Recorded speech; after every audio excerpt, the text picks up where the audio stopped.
Have you ever wondered how, a single tap of a credit card can somehow end up on a huge official corporate report? Well, today we're going to follow that exact journey. We're going from one simple transaction all the way to the final balance sheet. Let's trace that path together. So, that's the big question, isn't it? It seems kind of complicated. How does just one sale or one little payment make its way onto a massive document like a balance sheet? Well, turns out it follows a very specific, very logical path, and we're going to walk that path together, step by step. Okay, so our journey starts at the very beginning. I mean, the most fundamental point possible.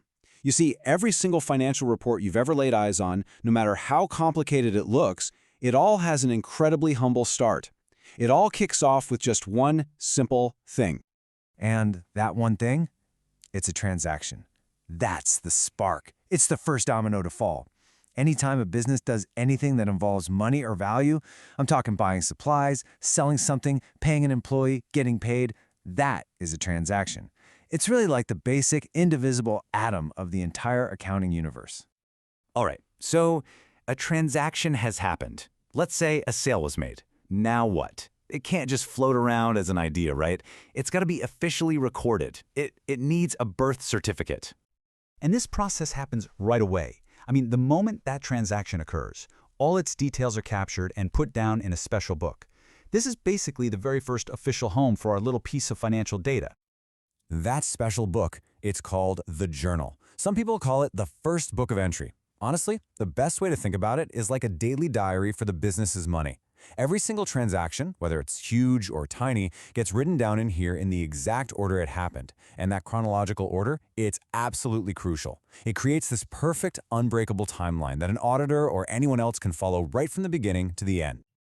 Okay, so now we've got this diary just packed with transactions. But let's be real, a long-running list isn't super useful for making big business decisions, is it? So the next phase is all about getting organized. And maybe even more importantly, making double sure that our numbers are actually correct. So, this next stage has a few key things we gotta do. First, we take all those entries from our diary and we sort them. Then, we put together a summary to check if everything adds up. You can think of this as the big quality control step for the whole process. It's super important. And this sorting process brings us to something called the ledger. So if the journal was our diary, the ledger is like a set of perfectly organized binders. All the cash stuff, it goes into the cash binder. All the sales, they go into the sales binder. You get the idea. We're not just listing things chronologically anymore. Now we're actually classifying them and putting them into neat little piles. Okay, everything is sorted. It's all in its proper place. But now, we have to stop. We have to pause and ask a really critical question. Did we mess anything up? Before we even think about building those final reports, we absolutely have to check our work. And how do we do that? With something called a trial balance. This is basically our big mathematical checkpoint. We take the final balance from every single one of those binders in the ledger, and we check one simple but incredibly powerful rule. Do our total debits equal our total credits? If everything lines up, if those two numbers match, we're golden. We can move on with confidence. So our data has been recorded, it's been sorted, and it's been double-checked. We have reached the climax of this whole journey. It's showtime. It's time to take all this beautifully organized information and turn it into the two most important stories any business can tell about itself.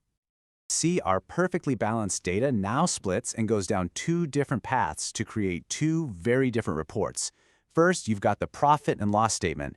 Think of this like a movie. It tells you the story of how the company performed over a period of time, like a whole year.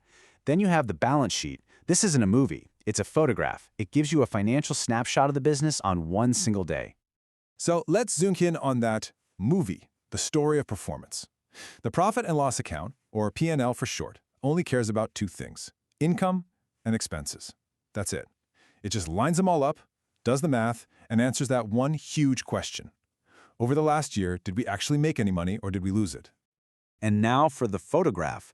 The balance sheet totally ignores all that income and expense stuff. Its job is to answer a different question. On this one specific day, say March 31st, what does the company own? Those are its assets.